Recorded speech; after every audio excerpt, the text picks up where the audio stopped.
예수님께서 유월절 양으로 죽으시고 날이 저물어서 안식일이 되기 전에 안식일이 되면은 일할 수 없으니 그 전에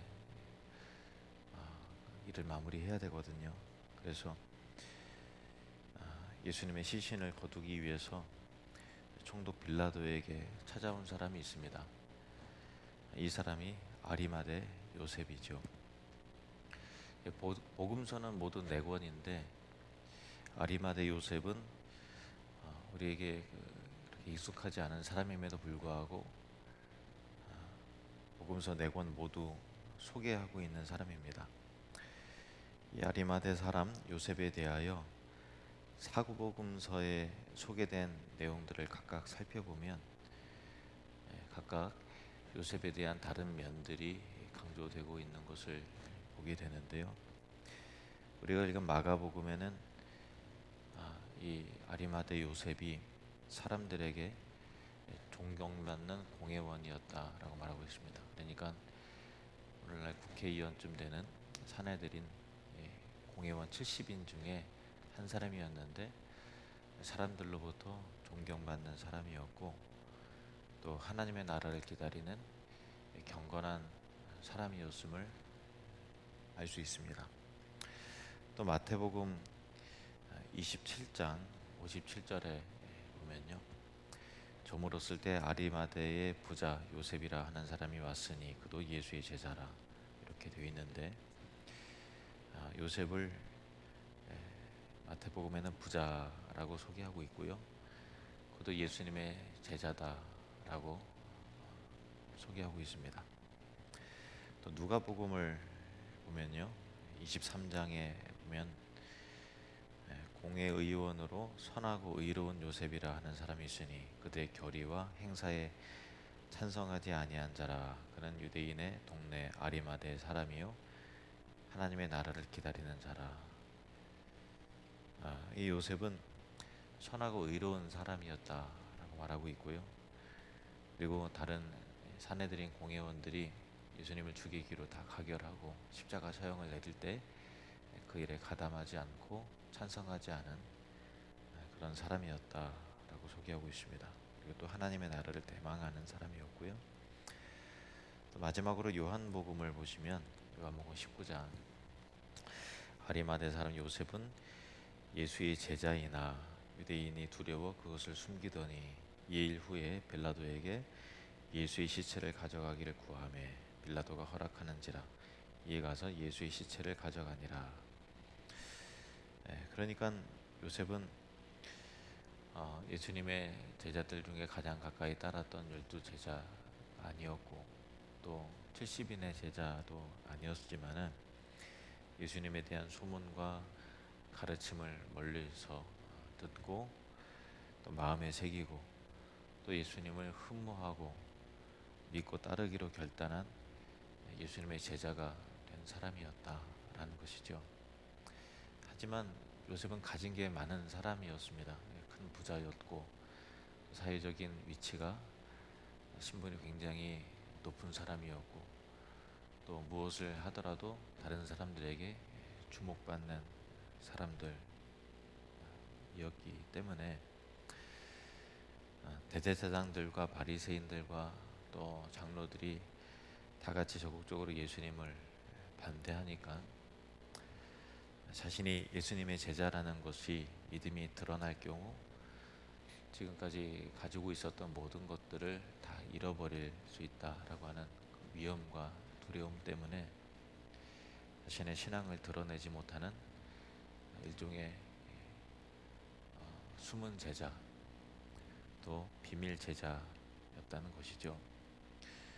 그러나 예수님이 죄가 없으심에도 불구하고 억울하게 정죄받고 또 참 고난을 당하시고 십자가에 달려 돌아가시는 것을 그 모든 과정과 상황을 보니까 더 이상 침묵할 수 없었던 것입니다.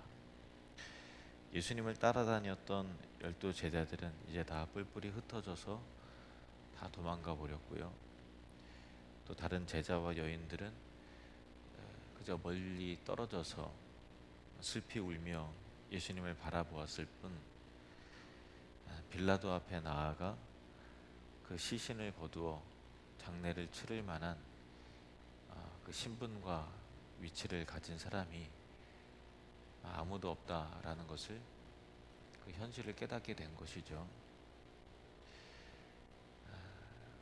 요셉은 고민했을 것입니다. 아무리 생각해도 공회원인 자기 외에는 감히 빌라도에게 나아가서 그 시체를 달라 요청할 수 있는 사람이 예수를 따르고 믿는 사람들 가운데는 자기 외에는 아무도 없다라는 것을, 그 현실을 깨닫게 됐을 것입니다. 그리고 요셉은 몹시 갈등했겠지요. 자기가 나선다면 결국 신앙과 제자임이 드러나게 될 것이고, 또 그렇게 되면은 사회적인 모든 것을 다 잃어버릴 수도 있다라는 그런 현실적인 갈등과 두려움이 있었을 것입니다.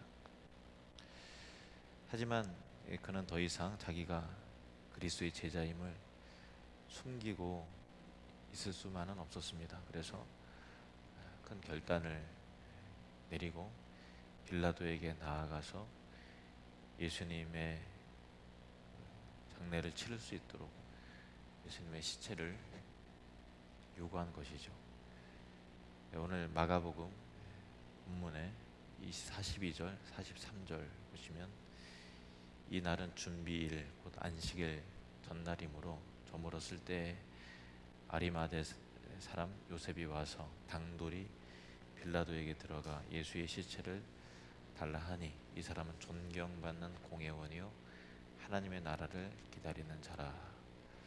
여기 당돌이라고 되어 있는데요, 용기를 내어서 담대하게 라는 의미죠. 요셉은 이 일을 계기로 자신이 예수님의 제자라는 것이 밝혀져서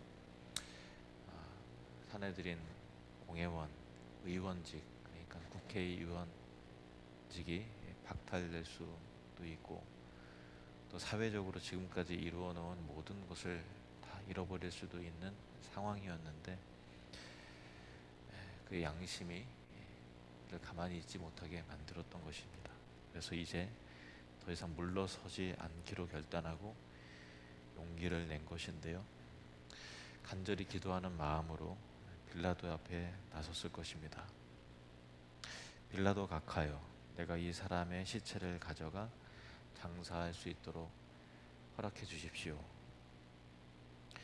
빌라도는 요셉의 요청을 받고 예수가 벌써 죽었을까 이상히 여겨 이 백부장 담당자를 불러 물어본 후에 확인 후 그의 시체를 가져가라 라고 허락을 해줬습니다.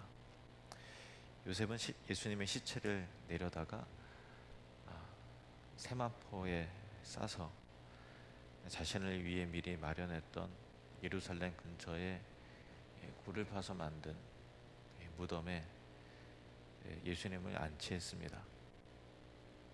예수님의 장례를 치르면서 아리마대 요셉은 무슨 생각을 했을까요? 이럴 줄 알았다라면 예수님이 살아계실 때 그분 앞에서, 그분의 살아계신 목전에서 내가 예수님의 제자인 것을 자랑했었더라면 얼마나 좋았을까. 예수님이 돌아가시기 전 살아계신 예수님에게 내 사랑과 헌신과 정성을 바쳤더라면 얼마나 좋았을까 하고 생각했을지도 모릅니다. 아마 요셉은 이렇게 후회하면서 예수님의 장례를 치렀을 것입니다. 하지만 부활하신 우리 주님은 아리마대 요셉을 어떻게 평가했을까요? 내가 안다. 너의 마지막 용기와 수고와 아름다운 헌신을 내가 알고 있단다. 전승에 의하면 아리마대 요셉은 예수님의 부활 이후에 대제사장들로부터 예수님의 시신을 도둑질했다는 혐의를 받고 의원직을 박탈당하고 갖은 고초를 겪었다라는 설이 전해져 오고 있습니다. 그러나 그는 틀림없이 부활하신 예수님을 만났을 것입니다.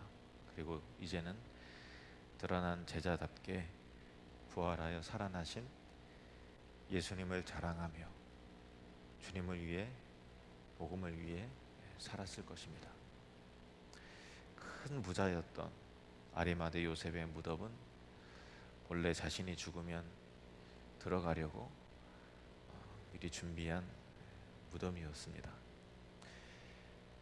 그가 용기를 내어 예수님의 시신을 받아 자신의 무덤에 예수님의 장례를 치르고 나니 그 자신을 위한 죽음의 장소가 바뀌어 부활의 처소가 된 것이었습니다. 우리의 삶도 마찬가지죠. 어느 순간 결단해야 할 때가 있습니다. 더 이상 뒤로 물러서지 말고 용기를 내어서 자신의 믿음과 신앙을 선포해야 할 순간이 있습니다. 물론 그렇게 할 때 감수해야 할 어려움도 있을지도 모릅니다. 그러나 그 믿음의 선포 속에 무덤과 같은 인생이 부활과 생명의 인생으로 변화되는 것입니다.